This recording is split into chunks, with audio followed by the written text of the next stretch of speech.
जय श्री कृष्णा। कैसे हैं आप? पारराय प्रतिबोधितां भगवता नारायणेन स्वयं व्यासेन ग्रथितां पुराणं मुनिना मध्ये महाभारतम् अद्वैतामृतवर्षिणीं भगवतीम् अष्टादशाध्यायिनी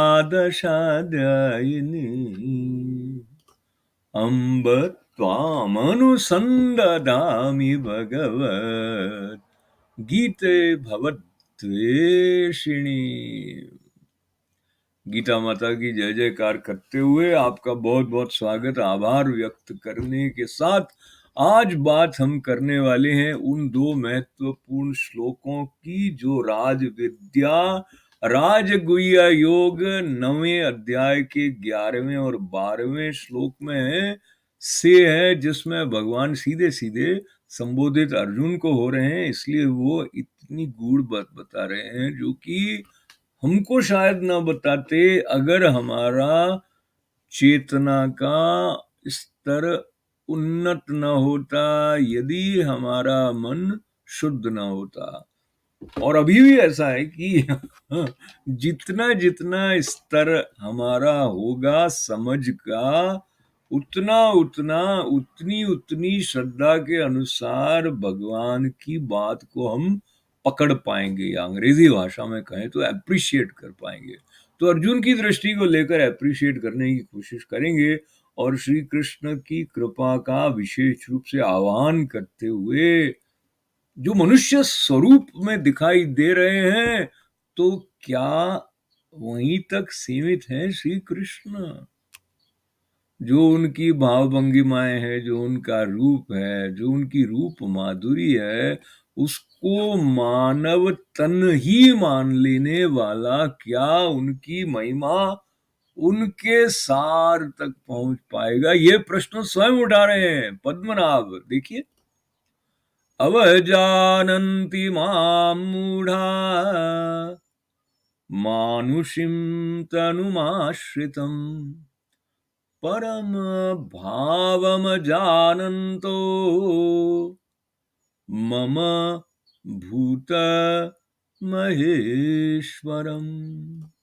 इस 11वें श्लोक का अर्थ है मेरे परम भाव को न जानने वाले, परम भाव को न जानने वाले मूढ़ लोग मनुष्य का शरीर धारण करने वाले मुझ संपूर्ण भूतों के महान ईश्वर को तुच्छ समझते हैं।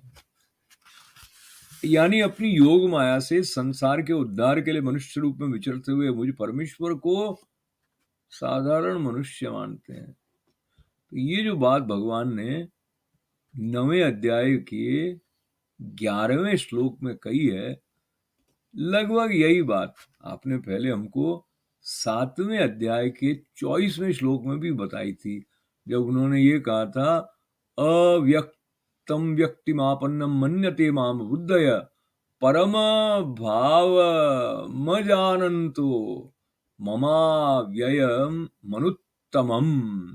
तो उनके परम भाव को नहीं जानने वाली जो बात है, वो पहले भी उसका संकेत 7वें अध्याय के 24वें श्लोक में कर चुके हैं। यानी बात ऐसी है जो अगर बार बार आ रही है, इसका मतलब उसका महत्व ऐसा है कि उसको पकड़ना चाहिए। और इस बात के द्वारा जो मनुष्य की मूर्खता है, जो सर्वव्यापी, जिसमें कि सर्व शक्ति संपन्नता है, सर्वज्ञता है, सब कुछ जानने वाला है, उसको इतना सा जो समझने वाली मूर्खता है, उससे नुकसान किसका हो रहा है? उसका तो नहीं हो रहा है। उसका नुकसान हो ही नहीं सकता, क्योंकि वो पूर्ण है और वो अपनी पूर्णता हमारे प्रति उड़ेलने को तैयार है, खोलने को तैयार है। और इस जीवन का सार उस पूर्णता की प्राप्ति का है। ये बात हमारे ग्रंथ, हमारे संत हमें बार बार स्मरण कराते हैं। और क्या कह रहे हैं वो 12वें श्लोक में वहां तक बढ़ते हैं इस प्रसंग को जारी रखते हुए, मोघाशा मोघ कर्माणो मोघ ज्ञानाविचेतसः राक्षसीमासुरीं चैव प्रकृतिं मोहिनीं श्रिता। प्रकृति मोहिनी श्रिता, मोह लेती है प्रकृति। इस श्लोक का अर्थ ऐसा बताया है कि वो कौन जो राक्षसी और आसुरी प्रवृत्ति वाले हैं। अब तो नहीं है ना। आसुरी प्रवृत्ति क्या है उसके बारे में जो 16वें अध्याय के 4थे श्लोक में कहा गया है उसको भी हम छुएंगे थोड़ा। पहले इसका अर्थ देखते हैं कि ये संबोधित किया गया है पूर्व के श्लोक की बात को आगे कंटिन्यू करते हुए, जिसमें कि उन्होंने उनकी मूढ़ता की बात की थी, जो भगवान को सिर्फ देह ही मानकर बैठ जाते हैं। और ये जो आसुरी प्रकृति वाले हैं वो क्या होता है, क्या करते हैं, किस तरह जीते हैं, वो व्यर्थ आशा, व्यर्थ कर्म और व्यर्थ ज्ञान वाले विक्षिप्त चित्त से अज्ञानी जन राक्षसी और आसुरी और मोहिनी प्रकृति ही धारण किए रहते हैं। अब ये जो प्रकृति को ऐसी धारण कर लेते हैं उससे नुकसान किसका है, वो बात हम लाभ नुकसान की छोड़ें, लेकिन सत्य असत्य की बात लें तो मिथ्या जो है, जो झूठ है, जो गलत है, उसको सही मान लेना कल्याणकारी होगा, ऐसा तो नहीं माना जा सकता है। अब संतों की वाणी का आश्रय लेते हुए इन दोनों श्लोकों के बारे में जो बातें बताई गई हैं कि जैसे परम भाव की जो बात है वो न जानकर देह तक सीमित मानना ऐसा है कि जैसे कहीं मरीचिका हो उसको कोई गंगा समझ ले, फिर वहां पर डुबकी लगाएगा तो क्या होगा। जैसे कि किसी को जब बुखार आ जाता है तो दूध जो है अमुक प्रकार के बुखार में अगर उसको कड़वा लगता है तो दूध का वस्तुतः स्वाद यदि है तो क्या स्वाद है उसका पता नहीं चलेगा उसको। इसी प्रकार से जो पीलिया रोग से ग्रस्त है उसको कैसा दिखाई देता है। और कोई अगर बबूल को, एक पेड़ का नाम है ना, उसको अगर कल्प वृक्ष मान लेता है तो उससे क्या होगा। तो इस प्रकार जो विवेक हीनता है वो मानव रूप में श्री कृष्ण की महिमा को समझने की पात्रता को छीन लेती है और ये नहीं समझ में आता है कि ये स्वप्रकाशित सर्वव्यापी शुद्ध नित्य मुक्त अजर अमर सर्वात्मा सर्वज्ञ हैं, जो कि सारे संसार में व्याप्त हैं, लेकिन दुर्भाग्य रहता है हम देख नहीं पाते हैं। वो गुणों से परे है, गुणातीत है और उनको किन्हीं विशेष गुणों तक सीमित मान लेते हैं। भगवान का ये वचन वहां तक स्पष्टता देता है कि वो किसी पाप किसी पुण्य तक सीमित नहीं है, पाप पुण्य से बंधे नहीं है। और ये जो अच्छाई और बुराई का एक कॉन्सेप्ट हमारे समाज में अमुक अमुक काल में जिस जिस तरह से होता है, भगवान उस तरह से अच्छाई बुरी में बुराई के अंदर भी सीमित नहीं है। तो ये जो अनंतता की जो बात है उस तक हमारी दृष्टि जा पाए, इस तरह के संकेत भगवान ने श्रीमद् भगवद गीता में एक रसमय प्रवाह में जो दिए हैं।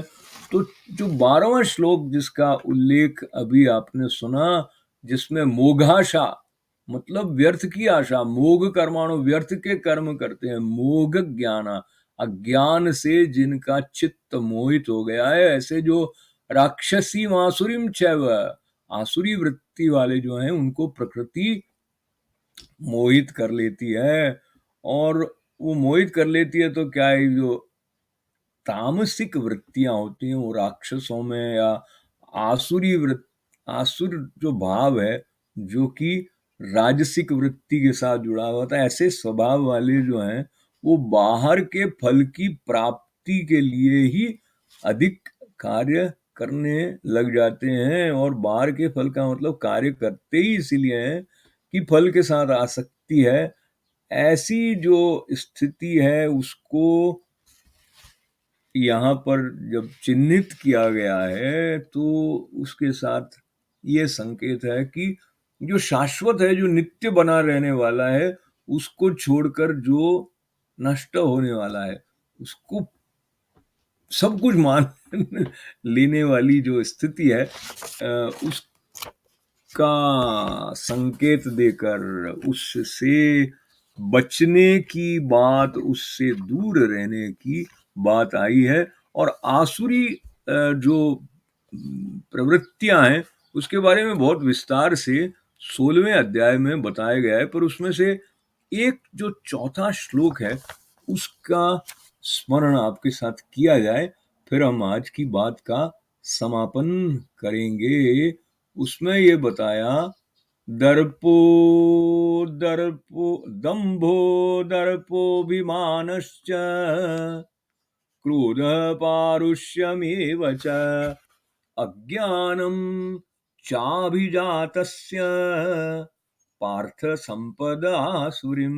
तो ये बताया, ये पार्थ, दंभ घमंड है, और अभिमान और क्रोध, कठोरता और अज्ञान, ये सब क्या है? आसुरी संपदा को लेकर उत्पन्न हुए पुरुष के लक्षण हैं। इसका मतलब आसुरी संपदा से बचना है तो अपने क्रोध पर नियंत्रण, अपने घमंड पर नियंत्रण, शुष्कता, कठोरता नहीं रखना, माधुर्य बढ़ाना, अज्ञान के स्थान पर ज्ञान का विकास करना, तो ये हमारे लिए हितकर होगा। और हित वहां पर है जहां पूर्णता की प्राप्ति के प्रति सजग रहकर हम अपने ही द्वारा अपना शत्रुवत व्यवहार करके नुकसान न करें। गीता माता की शरण लेकर सबके कल्याण और सबके मंगल की प्रार्थना सही हो जाती है। तो युद्ध भी करते हैं तो निर्वैर भाव से करते हैं, शत्रुवत भाव से युद्ध नहीं है। धर्म युद्ध है, इसलिए युद्ध है। ओम पूर्णमदः पूर्णमिदं पूर्णात् पूर्णमुदच्यते पूर्णस्य पूर्णमादाय पूर्णमेवावशिष्यते। ओम शांति शांति शांति। पुनः पुनः आभार। जय श्री कृष्ण।